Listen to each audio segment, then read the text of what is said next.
ওকে, আমি আপনাদের যে পরিবর্তনের কাজটা দিয়েছি সেটা কতটুকু হয়েছে? শেষ করতে পেরেছেন? হ্যাঁ হ্যাঁ, একটা নতুন ফাইল, তাই না? একটা নতুন ফাইল নিয়েছেন, আমি একটু দেখি কয়জন করতে পারলো। হ্যাঁ হ্যাঁ, এটাকে এডিট না করে এটা রেখে দেন, এখানে অনেক ইনস্ট্রাকশন আছে, এটা রেখে দেন। আউটপুটে যান, নতুন একটা ফাইল নিয়ে করেন, এটাকে রিমুভ করে দিয়ে এখানে লিখে দিয়েছেন কিছু একটা। হ্যাঁ,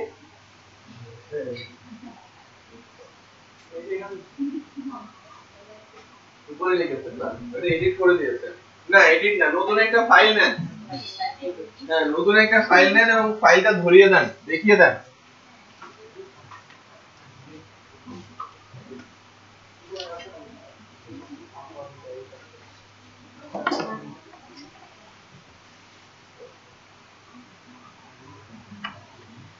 দেখেন আমি আপনাদের জন্য করছি, এখান থেকে বলেছে যে যে নামের ফাইল লোড করতে হবে সেই নামটা এখানে দেখিয়ে দিতে হবে। তো আমি ভিউ এর মধ্যে একটা ফাইল বানাই, নিউ থেকে পিএসপি ফাইল হবে অলওয়েজ। হ্যাঁ, কোঅর্ডিনেটর ফ্রেমওয়ার্কে each and every file will be .php extension, right? কারণ ভিউ ফাইলও .php হবে, ক্লাসগুলোও .php হবে। মেনশন করা হচ্ছে এভাবে, একটু খেয়াল করেন যে মানে ফোর্স করে দিয়েছে ফ্রেমওয়ার্ক যে আপনি এর বাইরে কোনো কিছু করতেই পারবেন না, কারণ সে নামটা লিখেছে, এক্সটেনশন দেয় নাই। খেয়াল করেছেন? কারণ যদি এক্সটেনশন দিতে দিত তাহলে ইচ্ছে মতো ফাইলের এক্সটেনশন আপনারা বানাতেন। ওই এক্সটেনশন দেয়ই নাই, কারণ সে এক্সটেনশন পরে .php যোগ করে নেবে। আপনি যা দেবেন সে তারপরে .php যোগ করে ওই নামে ফাইল খুঁজবে। তার মানে আপনাকে লক করে দিয়েছে। যদি বলতো যে না ফাইল এক্সটেনশন সহ এখানে হবে, আমি ইচ্ছে মতো ফাইল এক্সটেনশন রাখতাম এবং সে অনুযায়ী লোড করতাম। বাট এখন সে রুলস করে দিয়েছে যে আমাকে যা দেয়া হবে তার সাথে আমি .php যুক্ত করে খুঁজবো। তার মানে কি আপনি বাধা পড়ে গেছেন। খেয়াল করেছেন? So nice. আমি ভিউ এর মধ্যে একটা PHP ফাইল নিচ্ছি যার নাম দিচ্ছি মাস্টার। ওকে, অটোমেটিক PHP বসে গেছে। PHP file. ওকে, সো আমি এখানে জাস্ট হেডার ট্যাগ অ্যাপ্লাই করছি বড় করে লেখার জন্য, অ্যালাইন সেন্টার করে দিচ্ছি, ওয়েলকাম টু কোঅর্ডিনেটর 3.1.4। ঠিক আছে? সো এবার যদি আমি রান করাই আসবে কি? কারণ আমি ওই নামটা তো দেই নাই, আমি রান করাতে বলেছি। যখন লোড হচ্ছে ওয়েলকাম কন্ট্রোলার সে তাকে দেখানোই আছে ওয়েলকাম মেসেজ, সো ওয়েলকাম মেসেজই দেখাবে। বাট আমি যদি এই নামটা পরিবর্তন করে এখন বলি মাস্টার, তখন সে লোড করবে কাকে? master.php K. লেটস চেক, আমি সেভ করি।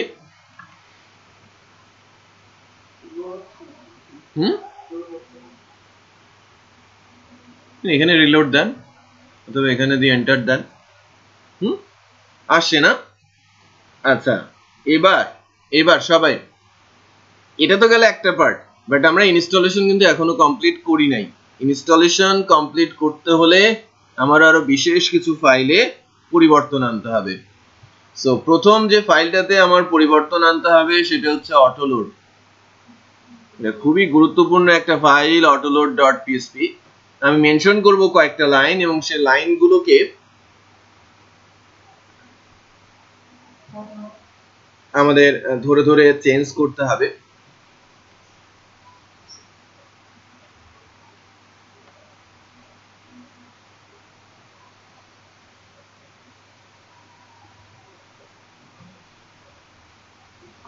সো লাইন নাম্বার 61 এ কিছু পরিবর্তন আনবো। লাইব্রেরিজ, অটোলোড যখন নামটা, তখন কিন্তু একটা বিষয় ক্লিয়ার হচ্ছে যে এই ফাইলটা হয়তো কোনো কিছুকে অটোমেটিক লোড করবে, তাই না? একটা জিনিস একটু খেয়াল করেন তো, আপনি যখন আপনার বাসা থেকে বেরিয়েছেন তখন বিশেষ কিছু প্রয়োজনীয় জিনিস আপনি নিয়ে বের হয়েছেন। আপনি আপনার ব্যাগটা নিয়েছেন, ঘড়িটা নিয়েছেন, ল্যাপটপ নিয়েছেন, মানি ব্যাগ নিয়েছেন, যে গন্তব্যে আপনি যাচ্ছেন এই জিনিসগুলো আপনার জন্য খুবই দরকার। এবং কিছু কিছু বিষয় আছে বা কিছু কিছু অবজেক্ট আছে যেটা আপনি না নিলে বাইরে বের হতেই পারবেন না, এটা খুবই গুরুত্বপূর্ণ, ইম্পর্টেন্ট, রেগুলার। আর কিছু কিছু বিষয় আছে ইরেগুলার, লাইক সবসময় নেওয়ার প্রয়োজন পড়ে না, এরকম আছে না? আপনি শপিং এ যাচ্ছেন, আপনার ল্যাপটপ নেওয়ার দরকার নেই, আপনার মানি ব্যাগটা, আপনার মোবাইলটাই যথেষ্ট। বাট আপনি ক্লাসে আসছেন, আপনি আপনার ল্যাপটপ নেবেন, আপনার মানি ব্যাগ নেবেন, আপনার মোবাইল নেবেন, রাইট? আমি বুঝাতে পেরেছি? তো গন্তব্য অনুযায়ী আপনাকে কিন্তু কি নিতে হবে সেটা আপনি আগে থেকেই জানেন, বাট কিছু জিনিস আছে নিতেই হয়, like mobile, money bag, right? So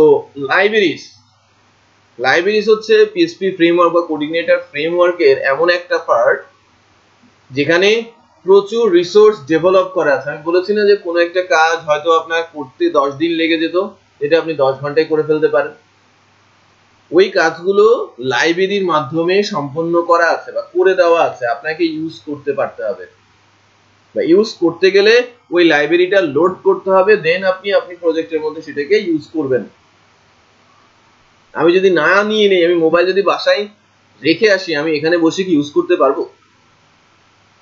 mobile আনলেই না আমি ইউজ করতে পারবো, তাই কিনা? ঠিক তেমন ফ্রেমওয়ার্ক কোঅর্ডিনেটরে বা ফ্রেমওয়ার্ক বেসড প্রজেক্টে বা যে কোনো প্রজেক্টে যে দুইটা জিনিস সবচেয়ে গুরুত্বপূর্ণ সেটা হচ্ছে ডেটাবেস আর সেশন, যা ছাড়া প্রজেক্ট প্ল্যানই করা যাবে না, প্রজেক্ট করাই যাবে না।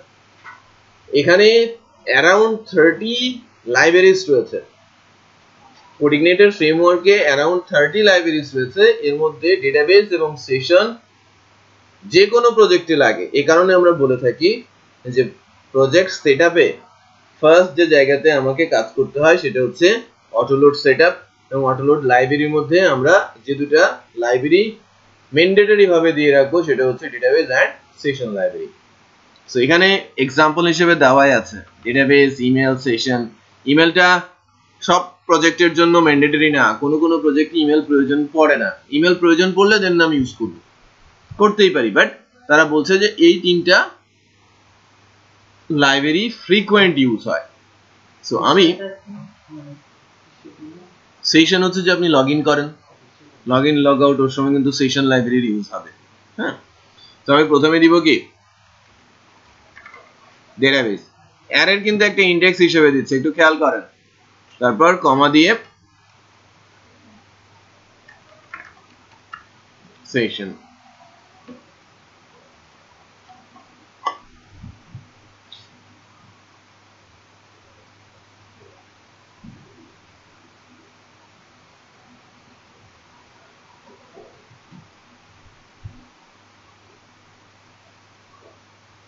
আমি দুইটা লাইব্রেরি লোড করলাম, ডেটাবেস এন্ড সেশন। নাও এটা লাইন নাম্বার 61,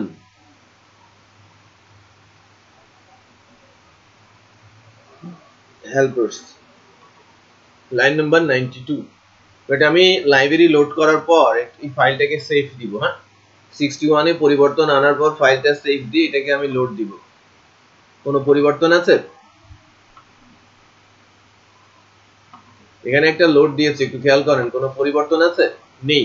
তার মানে আমি অটোলোড লোড করার পর কোনো পরিবর্তন আসে নাই, কোনো প্রবলেম এখন পর্যন্ত ক্রিয়েট হয় নাই। যদি ক্রিয়েট হতো তাহলে আমার সলিউশনের দিকে যেতে হতো, রাইট? কোনো কোনো পিএসপি সার্ভারে, লাইক আপনি পিএসপি 5.4, 5.6, 5.5 ইউজ করছেন, কোনো কোনো ভার্সন ডেটাবেস লাইব্রেরিতে অটোলোডে দেওয়ার সাথে সাথে সেই ডেটাবেসের কানেকশন চায়, যে আমরা কিন্তু এখনো করি নাই। যদি কারো কোনো এরর না আসে তাহলে এখন আমরা সেভ। যদি এরর আসে তাহলে কি করতে হবে সেটা আমি পরবর্তী ক্লাসে দেখাবো। দেখেন, আমি এখানে একটা পরিবর্তন আনলাম কিছুক্ষণ আগে, database and session, database library এবং সেশন লাইব্রেরিকে আমি লোড করতে বলছি। কোনো কোনো PSP version database library load করার সাথে সাথে এক্সেপশন দিতে পারে যে তোমার ডেটাবেসের কানেকশন ভুল। আসলে আমি এখন পর্যন্ত কোনো ডেটাবেজের কানেকশন দেই নাই, সো যা আছে সেটা ভুল, এটা স্বাভাবিক, বাট আমাদের মেশিনগুলোতে কোনো এরর দেয় নাই। যদি এটা সার্ভারে ডিপ্লয় হয় ডেফিনেটলি এরর দেবে। লোকালটাও নেয় নাই, কারণ কানেকশন যেটা দেওয়া আছে সেটা রং একটা কানেকশন দেওয়া আছে।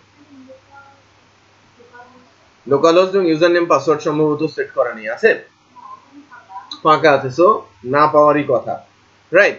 সো আপাতত আমাদের লোকাল সার্ভার আমাকে তেমন কোনো পেইন দেয় নাই, বাট এটা লাইভ সার্ভার দেবে, রাইট? বাট লাইভ সার্ভারে যাওয়ার আগে আমরা শিখে ফেলবো যে পেইন যদি আসে তাহলে কিভাবে আমরা সলভ করব।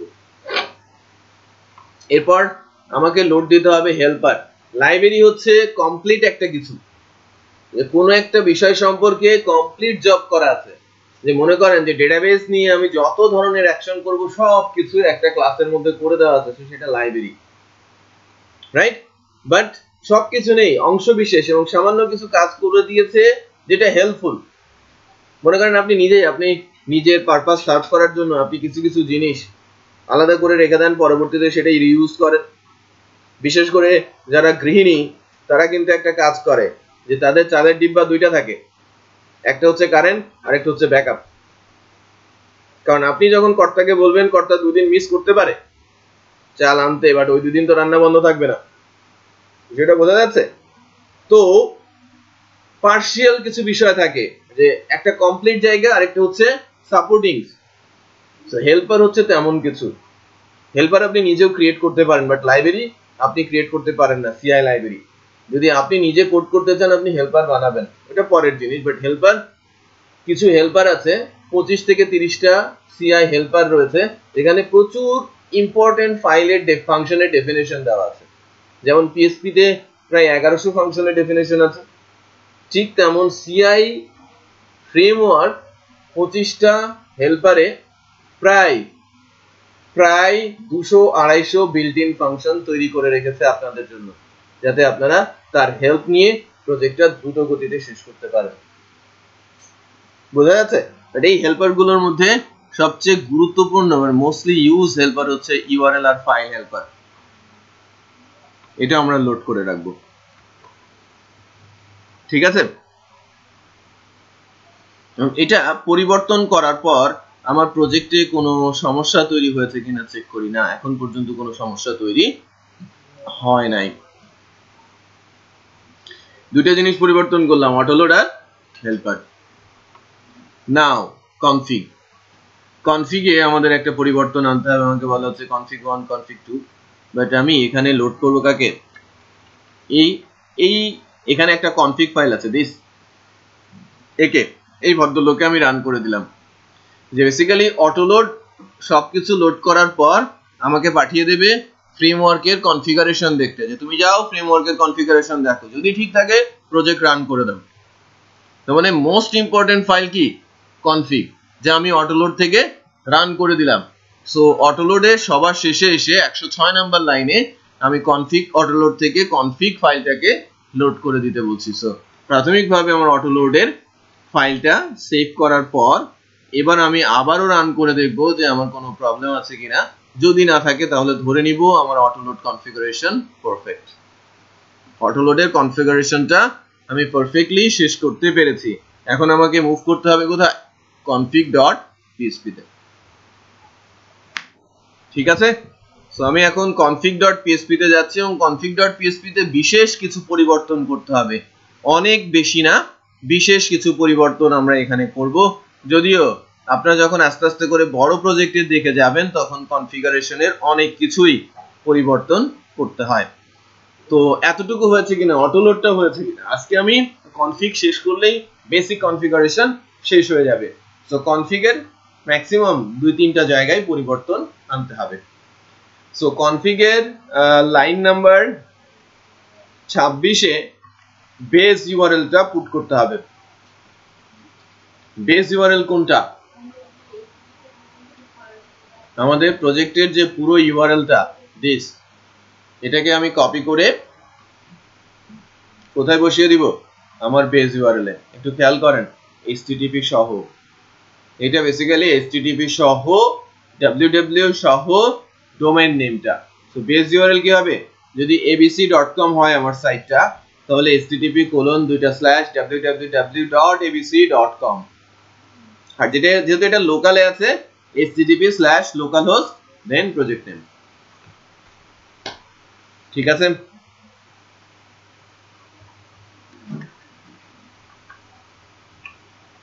Second, line number 38।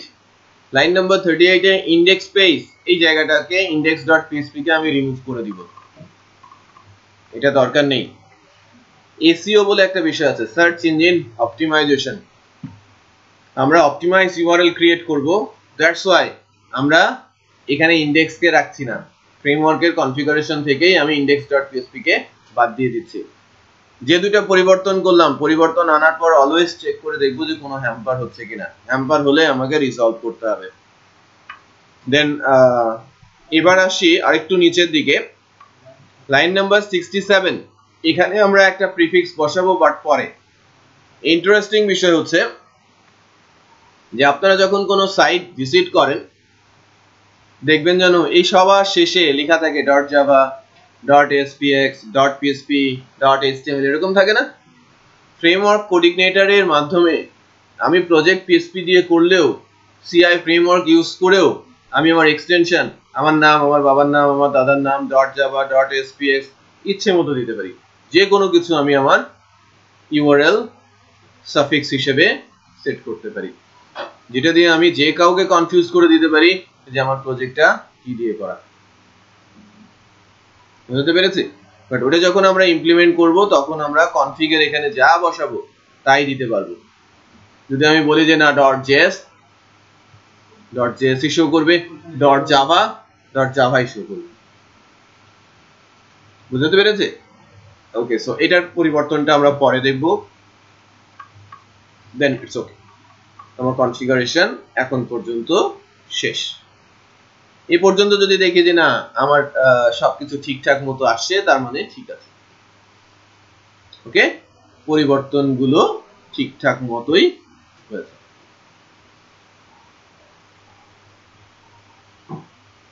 আজকে এতটুকু। কারো কোনো কোশ্চেন, প্রবলেম শেষ পর্যন্ত করতে পেরেছেন আমার সাথে সাথে? বাসায় গিয়ে মিনিমাম দুইবার বলেছে, দুটো ভিন্ন ভিন্ন নাম দিয়ে প্রজেক্ট দিয়ে করবেন। রাইট? যা যা করেছি ঠিক তাই করবেন। ওকে, যাতে আমি প্রজেক্টটা নেক্সট ক্লাসে শুরু করে দিতে পারি। মাস্টার ব্লেডিং হবে নেক্সট ক্লাস। কোন একটা টেমপ্লেট বসাবো, মাস্টারিং করব, ব্লেডিং করব। রাইট? সো নেক্সট ক্লাস আলোচনা। তারপরের ক্লাসে আমরা ওই ক্লাসে আমরা ফ্রন্ট এন্ড এবং back end master plan bleeding করব। তারপরের ক্লাসে অথেন্টিকেশন শুরু করব, login, admin panel creation. Right? Admin panel create করা শেখা শুরু করব খুব দ্রুত সময়ের মধ্যে। নেক্সট ওয়েডনেসডে কি গভর্নমেন্ট হলিডে? এটা কি আসলেই হলিডে? হলিডে? এটা কি গভর্নমেন্ট? Private sector